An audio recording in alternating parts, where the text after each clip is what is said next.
The IMREAL function within Excel allows us to extract the real coefficient of a complex number. A complex number consists out of a real and an imaginary part.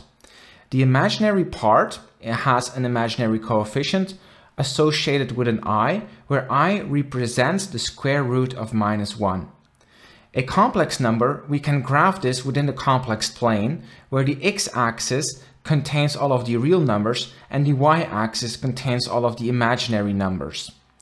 When we use the IMREAL function, we are extracting the real part of this complex number, in other words, the x-coordinate of this complex number within the complex plane.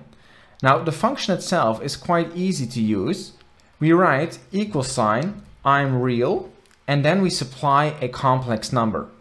Now, it is important to understand that within Excel, complex numbers are actually written as strings, and we cannot do simple calculations with them. Now, I supply the complex number, press enter, and I will be pulling this through. And for each of these complex numbers, we are extracting the real part.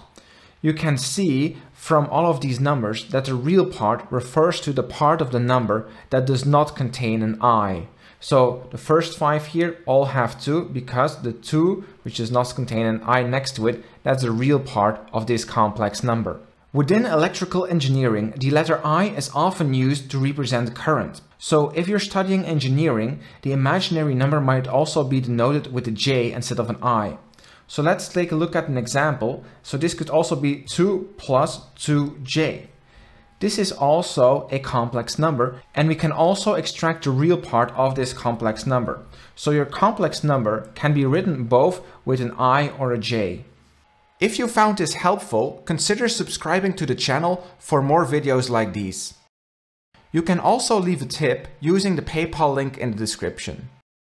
Thanks for stopping by. Feel free to watch this recommended video.